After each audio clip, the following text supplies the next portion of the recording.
What? Huh?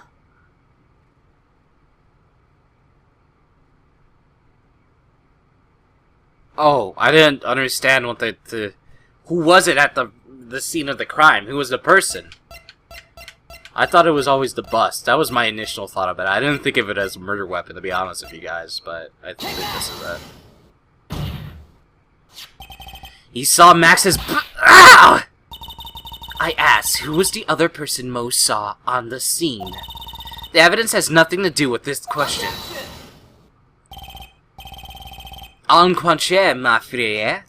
It does indeed have something to do with the question. Mo said that he saw Max's silhouette. But he did not actually see the man himself. It wasn't a human being he saw.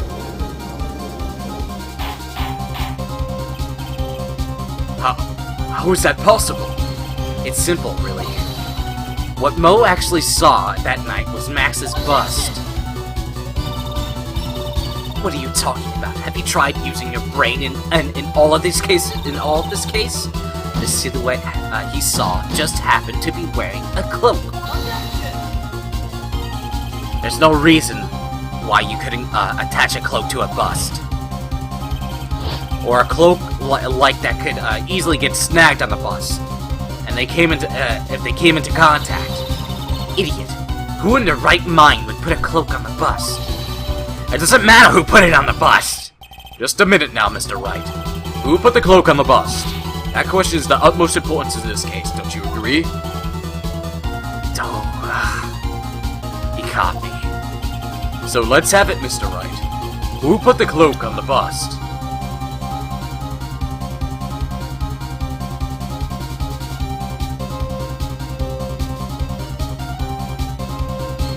What?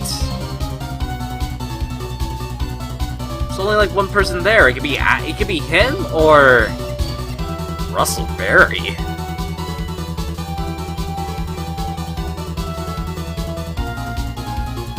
Did Russell go out with his clothes? Did he? I don't recall if he did. Was it Russell?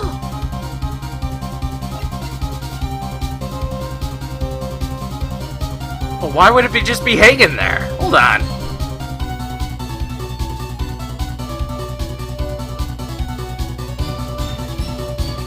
It was bad all along. Huh. They were hanging his comatose body from there. Swinging him around, smacking freaking Russell Berry's face. Huh.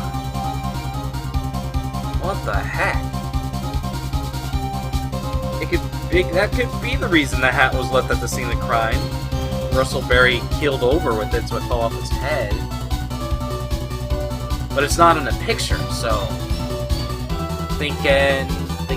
I want to say Russell Berry just for the fact that it's different. It's something you wouldn't expect. And since it's coming into question, since there's two people there. But it could also be... It could also be the monkey, but the monkey can't do that.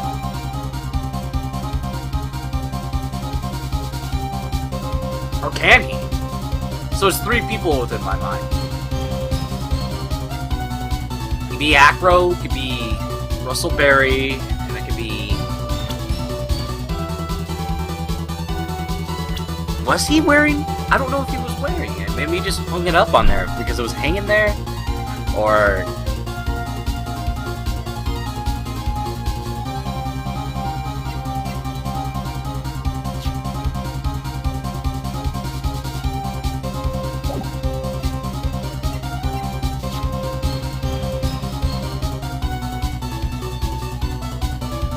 there would be blood on it if Acro hit him with it on there, so... It's either money or him.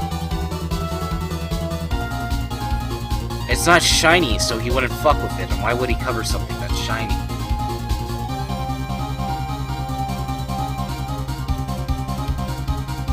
Have to be Russell Berry, right? Fool! Him? You're saying it was the victim himself, Russell Berry? Did I get it wrong? No. That's what I'm saying. The victim himself placed a cloak on the bust. placed a cloak isn't really the right way of putting it. Then what would be the right way of putting it, Mr. Wright? Explain yourself. Nick, do you really have a handle of all this? I'm fine, Maya. I'm fine putting all the pieces together. There's really only one picture I can paint, anyways. Alright. So you want to know what really happened that night? Let's step back in time. Alright. Hopefully I could get this understanding too. Acro used a rope to lower the wooden box onto the scene. Then he attached the rope to the bust, and dangled the bust out on his bedroom window directly above the wooden box. At the same time, the ringmaster told Max to wait in his room and went to the scene. Of course, at that time, the ringmaster was wearing Max's costume. Okay, perhaps he didn't want anyone to recognize him that night. But just as he feared, he was spotted at the entrance to the logging house. But no one other than the ventriloquist and the puppet Ben and Trillia. Okay, alright, there we go. When the ringmaster arrived at the scene, he bent over to lift the wooden box.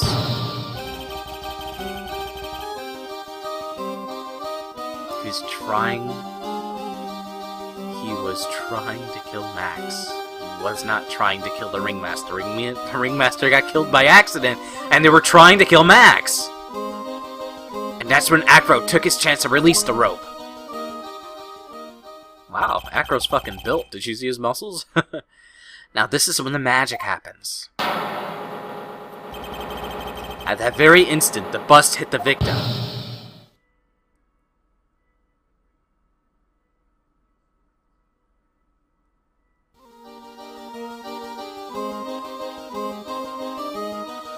Ah, okay. You would just wait a second there, Mr. Phoenix Wright. As much as you try, as much as you scheme, this just isn't true. It cannot be. Still a little early to be getting so upset, Miss Von Karma. The circus isn't over yet.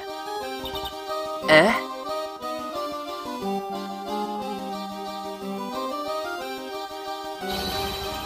What the shock of the impact that threw off the cloak and got it snagged onto the bust.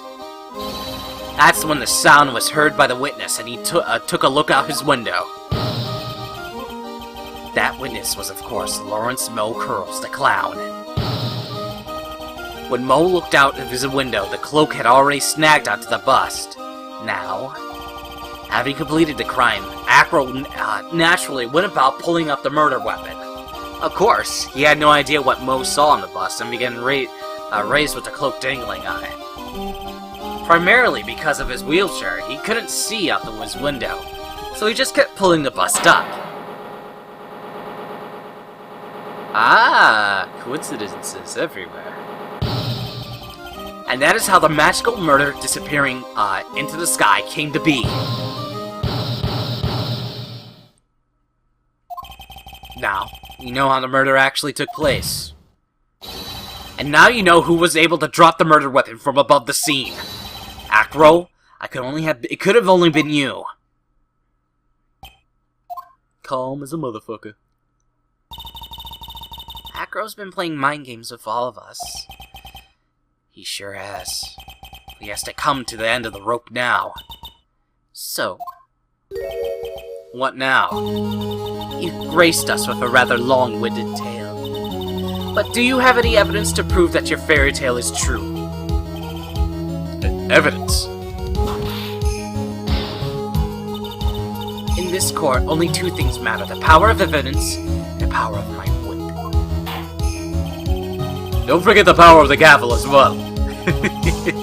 Mr. Wright, the prosecution... I like that. Brings up a good point. We can we see some evidence? Nick, they say they want evidence. I just explained how there can only be one possible murder method. There's still something unusual about Moe's eyewitness account. Unusual? A contradiction, actually. Okay then, use that and get out of the jam. That's the hat. That's enough talking amongst yourselves. Proceed, Mr. Wright. Present some evidence to the court and the backs to your claim. What? The flowers! Actually, the roses. When you think about it, the roses. What the fuck happened to the roses? I want hard proof that you have unraveled a trick to the magic case. What? It's the rose. It's the fucking hat, you fuck. I think. Because I was left at the scene of the crime. And people saw the hat flying up, and so was the bust. It was the bust hat. And since it was dark, you couldn't really see anything. You saw the silhouette, so you saw the silhouette of the hat, so you couldn't really tell it was said hat because the hat was left at the scene of the crime. The problem is Max's 3 symbols.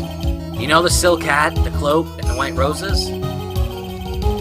Those symbols were a problem numerous times during yesterday's proceedings. Yesterday, there were 2 contradictions in Mo's testimony. The silk hat was one, the white roses were the other one.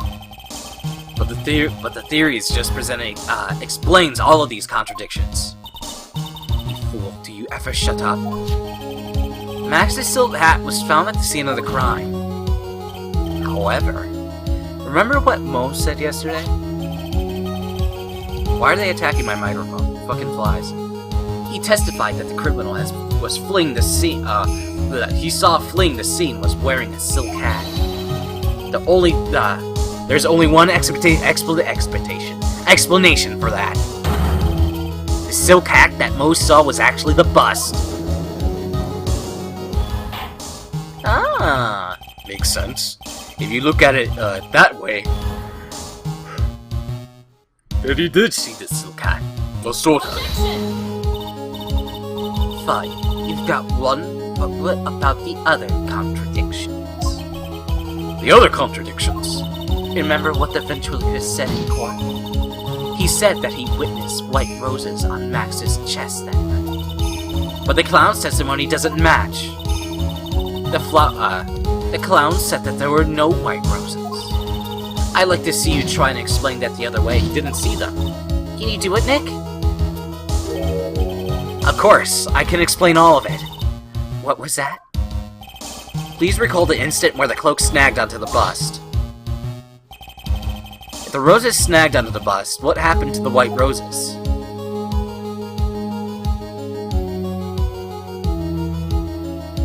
Were the roses the thing that snagged onto it? Do you get it yet? If the cloak got snagged onto in front of the bust, it means that the white roses would end up in the back of the bust. Which explains why Mo didn't see it. The white roses were not visible because they were both on the back side of the bust. Alright, okay. The roses weren't snagged on. It was a code itself. Order! Order! Alright, this is interesting. Didn't expect this. I expected someone trying to kill Matt, but not in that mistaken kind of way. Max? This is quite the shocking state of affairs. Mr. Wright's theory still sounds a bit absurd to me. However, let's just keep going until down the road for a while and see where it leads. Let's do this, Nick. Then maybe Von Karma will finally throw in the towel. They're cool as black ice.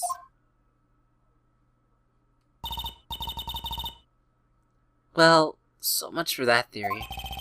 Mr. Wright, do you mind? What is it? You took the time to research our circus, didn't you? Well, yeah, I did. Is there something making you think that I didn't? If you did, then you'll maybe understand why I think you're off track. Why is that? Motive. The witness feels an incredible debt of gratitude towards the ringmaster. Anyone with any relation to the circus is well aware of that.